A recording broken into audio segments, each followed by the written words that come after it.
Alright, so Starbucks CEO Howard Schultz recently had to make an appearance in front of a Senate committee to address his rampant illegal union-busting campaign that he has been waging over the last couple of months, as Starbucks workers have been trying to collectively organize to get improved benefits, wages, and working conditions. So, before we get into some of the best clips from this Senate hearing, I want to just point out that Howard Schultz tried his very best to just completely dodge this accountability, okay? He literally stepped down early from his position as the CEO because Bernie Sanders was trying to get a subpoena in order to force him to come in and testify as the man who has been leading this anti-union campaign. So he tried to do that.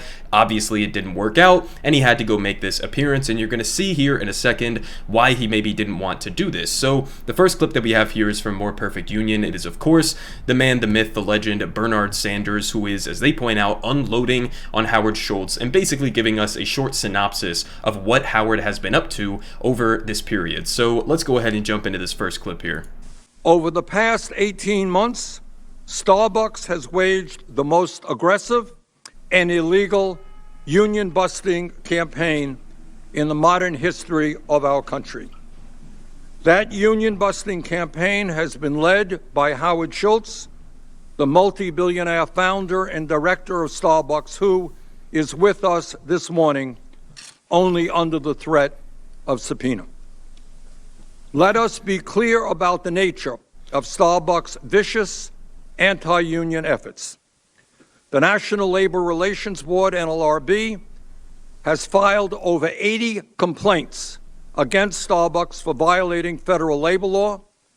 There have been over 500 unfair labor practice charges lodged against the company, and judges have found that Starbucks broke the law 130 times across 6 states since workers began organizing in the fall of 2021. Okay, I just want to pause on that for a second, right? He just listed out the number, like what, over 500 unfair labor practices, over 100 straight up illegal actions that have been taken by Starbucks, knowingly taken, okay? This is all part of their intentional strategy. They didn't just accidentally violate labor law. And so my question here, in a country where we have more people in prison and jail than any other country on the face of the planet, we have roughly, 5% of the world's population, 25% of the world's prison population, where we incarcerate people for having a couple grams of weed on them or some other petty bullshit. But then we have corporate criminals like Howard Schultz, who are not only able to face no consequences whatsoever. I mean, the worst that these companies get when they do have these violations is like a small fine, or maybe they'll have to pay back wages to their workers or something like that. But not only do they not face any real consequences at the end of the day, but this man is able to continue making billions and billions and billions of dollars off of the backs of the workers who he is engaging in illegal union busting activities to suppress. I mean, that is just a completely absurd situation. My response to this would be, obviously, we need to treat corporate criminals with at least as much, if not significantly more, given the scale of some of their crimes, in terms of some of the punishments that we give them. Treat them as the criminals that they are. But Bernard continues here for us. These violations include the illegal firing of more than a dozen Starbucks workers for the crime of exercising their right to form a union and to collectively bargain for better wages, benefits, and working conditions. Since the first Starbucks union was certified more than 450 days ago in Buffalo, workers at more than 360 stores across 40 states have held union elections. 83% of these elections have resulted in a union victory. And today, nearly 300 Starbucks coffee shops employing more than 7,000 workers have a union, despite Starbucks' aggressive anti-union efforts. But with nearly 300 shops voting to form a union, Starbucks has refused to sign a single first contract with the union, not a single one.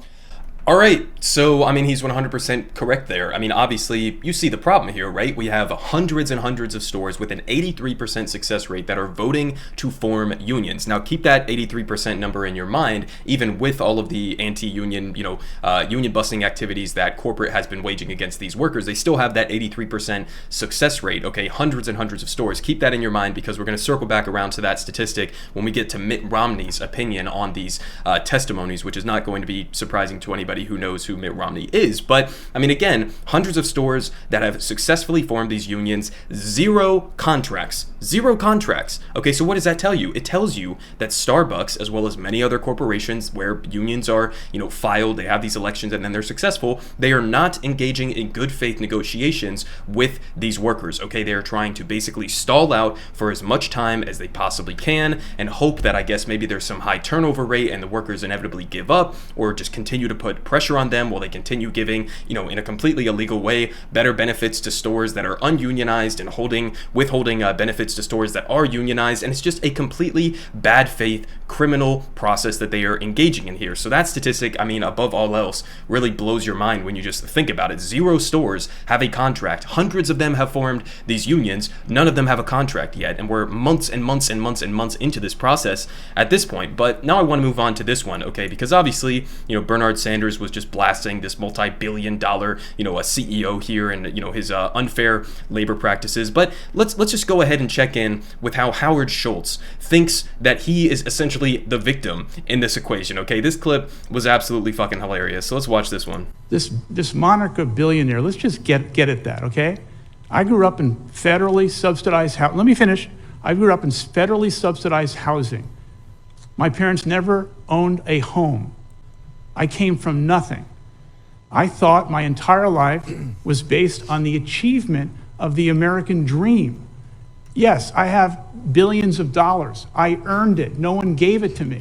And I've shared it constantly with the people of Starbucks.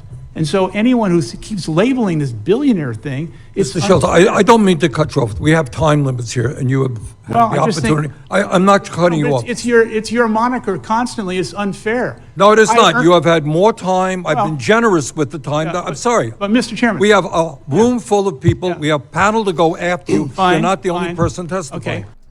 Okay, so no, I'm actually the real victim in this equation, okay? I might be a multi-billionaire, but you know what? I worked my way up from the bottom and, my parents weren't that well off and I achieved the American dream. I mean, it's just a bunch of fucking nonsense. You have more money than God and you are sitting here and complaining that what? Somebody's calling you a billionaire, which is just a statement of fact? I mean, like, what is the actual problem that he has here? Oh no, I earned all of this money. Nobody gave me this money. I worked for all of these billions and billions of dollars that I am hoarding. No, you didn't. Okay, let me make something very clear for everybody. Nobody ever earns $1 billion.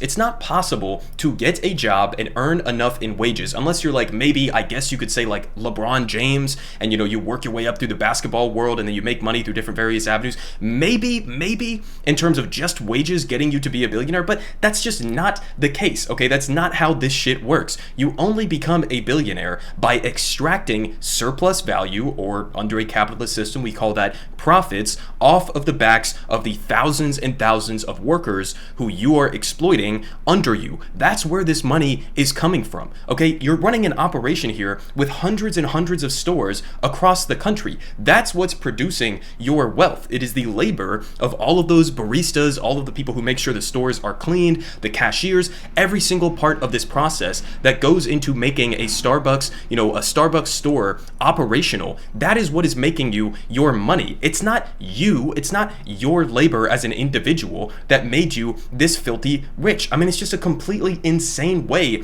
to look at the world and to look at how, an economy functions. But again, there you have it. Howard Schultz complaining, portraying himself as the victim in this situation because the meanie Bernie Sanders is up here and saying that he's a billionaire and that's somehow offending him. But I got another clip here of Senator Bernie as well.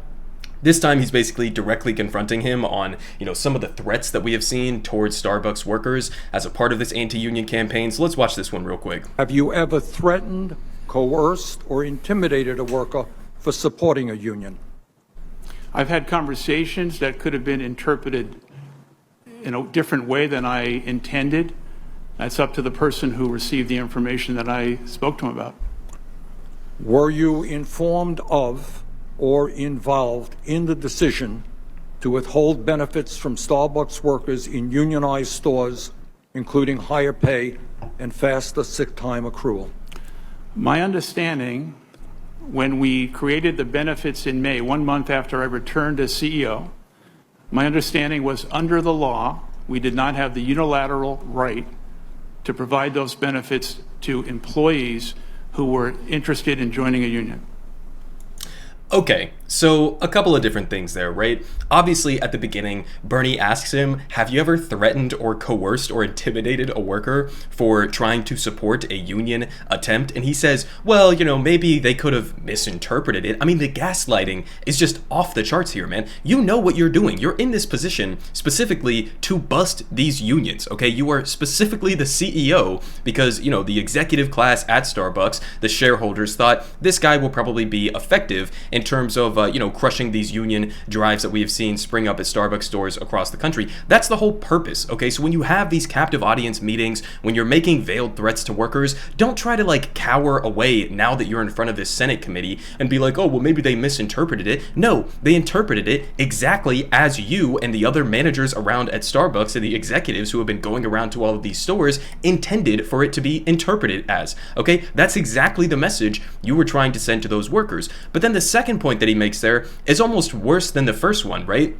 Because Bernie is basically asking, you know, were you involved with the decision making to withhold benefits from unionized stores and give some of these benefits to ununionized stores, right? And Howard Schultz's excuse in this equation is basically like, well, under the law, because they've now voted to form a union, we have to engage in this bargaining agreement with them, so we can't unilaterally offer them these benefits. That is a straight up lie, okay? The National Labor Relations Board, the NLRB, has already come out and said they are allowed to extend those benefits to these unionized stores. Not only are they allowed to, but it's illegal for them to be doing what they're doing by giving them to ununionized stores and not the unionized stores, okay? The workers who are part of these unions have also said, yeah, we're willing to accept these benefits. Give us the benefits. Okay, so at every single level, he's just making shit up here. He's just completely lying about this to avoid the underlying truth that everybody understands, that yes, you are trying to engage in pressure tactics to try to support stores that are not unionized and try to crush stores and workers within those stores that are attempting to join a union, okay? It's illegal, and that is exactly what you're doing, and you know goddamn well that that's exactly what you're doing. So just a couple more clips here and then we'll wrap this one up. This one, I thought Bob Casey actually made a really good point about how taxpayers, the American people, are actually subsidizing, you know, not only, you know, with the union busting campaigns that Starbucks has been waging, but also just like broadly across the American economy, right? We all understand that like there's a huge portion of like Amazon workers and Walmart workers, which are some of the largest employers in the country, that have to be on things like food stamps and other, you know, social programs, Medicaid, things like that, in order to get by and in order to meet their basic life necessities, right? So in other words, because of the starvation wages, because of the lack of benefits that workers on the bottom rung of the ladder at these multi-billion-dollar companies are, you know, not able to get, okay, because of those starvation wages, because of the lack of benefits, they have to then go use government programs, which we are then subsidizing. So we are essentially subsidizing these multi-billion-dollar corporations' exploitation of their workers. And this is another way that we happen to be not only subsidizing them in those ways through these social programs, but also subsidizing directly the anti-union campaigns of these businesses. So let's watch a little bit of this one. Littler Mendelsohn, one of the largest and most notorious union-busting firms in the country, that reportedly charges upwards of $600 an hour for their services. It's been reported that in 2021, Starbucks shut down all stores in the Buffalo area, rented out the Hyatt Regency Hotel, flew you, Mr. Schultz, and Starbucks senior executives into town and forced workers to hear you give anti-union talking points. While Starbucks refuses to say how much they've spent on anti-union efforts, it's clear the company is willing to spend a significant amount of money on union-busting tactics. And guess what? Under current law, federal law, Internal Revenue Service law, Starbucks is able to write off those costs as a run-of-the-mill business expense. Do you believe that corporations should have the right to get a tax break, a taxpayer-provided subsidization, a tax break for union-busting activities? Okay, so obviously Howard Schultz went on to give a complete non-answer and basically just said, I support the current law, wouldn't really get into any more details, but think about what he's saying here, right? The purpose of sort of like tax breaks for businesses, in theory at least, would be like, okay, we're going to give them tax breaks in some specific subset of areas that we believe in the long run may generate economic growth, may allow them to hire more people, give people better wages, things like that, anything that grows the economy, right? What he's talking about here is the US through the IRS current code and the current laws that are on the books, that we are giving them a tax break when they are going and hiring union busting law firms to go and propagandize and lie to workers about the benefits and having a union. Okay, we are subsidizing that through these tax breaks. I mean, it's completely fucking insane, and it's not just insane at the surface level because it's like, okay, morally speaking, I don't think that we should be giving subsidies to these corporations to bust up unions, but it also does have serious effects on the broader American economy. Why? Because unions, especially like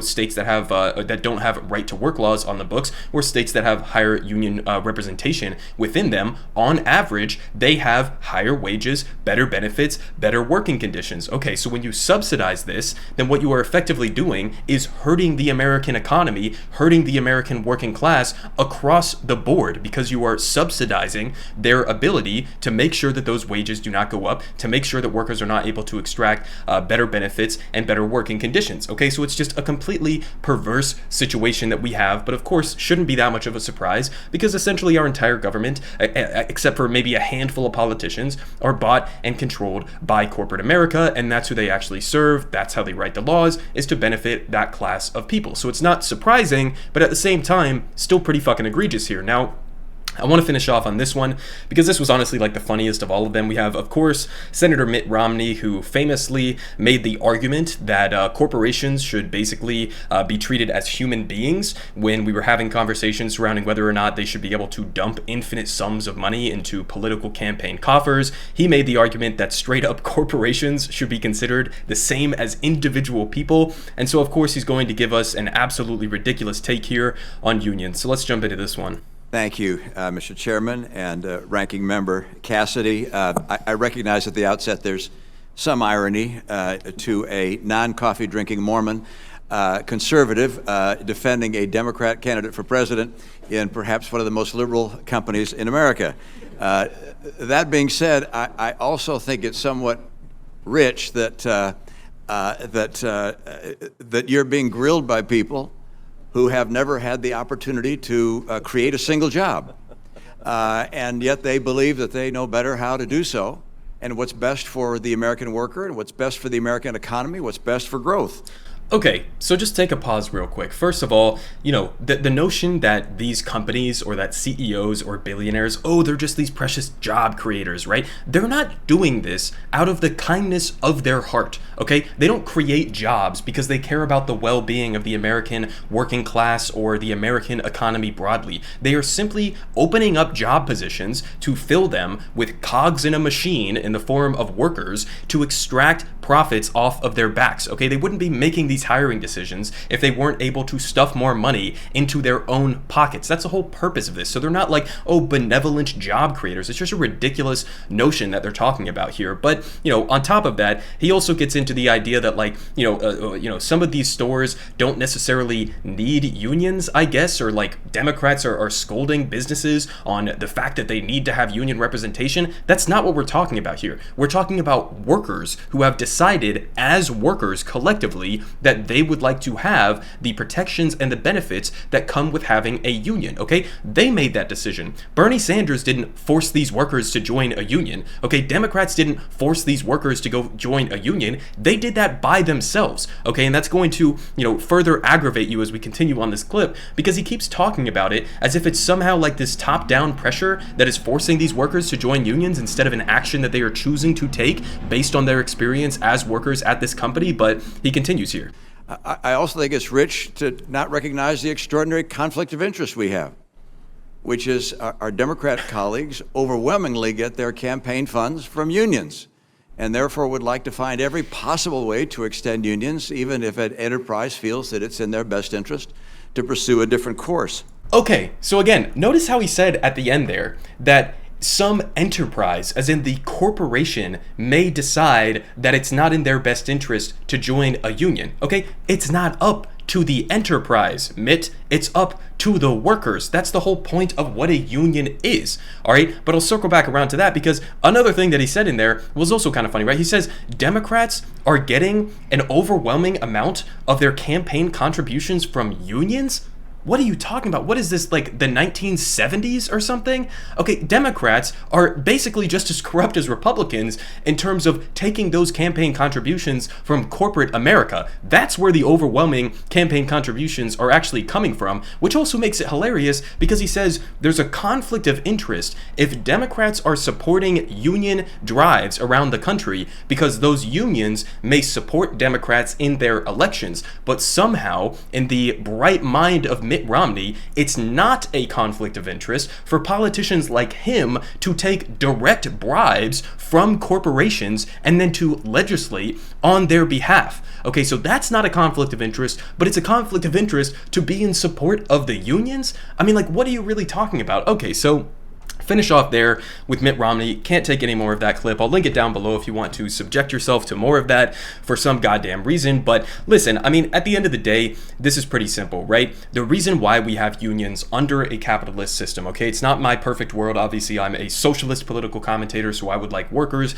to actually be able to democratically own and make decisions on behalf of their workplace and all of that good stuff. But under a capitalist formation of the economy, the reason you have a union, okay, it's not because you have some like bad employers and some good employers, as Mitt Romney was saying in that clip, you know, and so you need to be a check on some of the bad employers and maybe sometimes workers, you know, a boss is being like a meanie bobini to his workers, and so you need to have some sort of pushback on that. No, this is just a fundamental aspect of how a capitalist system works. The capitalist system is inherently authoritarian. You have a handful of executives who sit at the top and they get to make 100% of the decisions for the company, okay? And their one goal as a part of this decision-making process is to extract as much profits off the backs of their workers as they possibly can and ship that off to their wealthy Wall Street shareholders. They have a fiduciary responsibility, a legal obligation to do that. And so we get to this fundamental class antagonism between workers and capitalists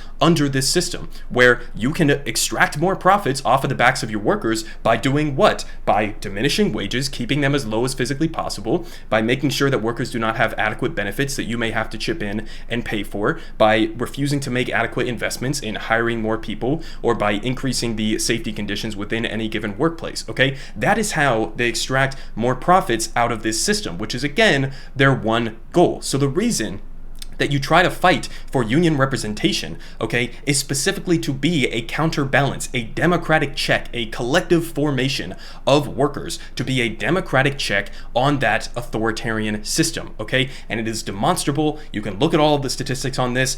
Workplaces that are unionized, you are guaranteed to get, on average, better benefits, better working conditions, better wages, okay? That is just the simple matter of how this works, and it's not a mystery. Again, it's collective worker power, and that's the message at the end of the day. 100% solidarity to all of these Starbucks workers around the country who have been pushing forward with this unionization drive. It's been like one of the only things that has given me even a modicum of hopium over the last couple of years in this country, but solidarity to them, and absolutely fuck you to Howard Schultz for being the corporate ghoul that you are, and shout out to all of the senators, Bernie Sanders, Ed Markey, Bob Casey, a handful of others who are actually trying to implement some sort of a check on these absolute monsters. And on top of that, obviously, we need things like the PRO Act, we need better labor protections, and we need more, you know, serious punishments for corporate criminals like Howard Schultz. Everyone is saying good politic guy has the best politics.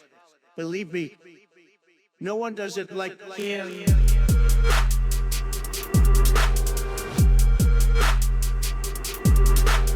Believe me,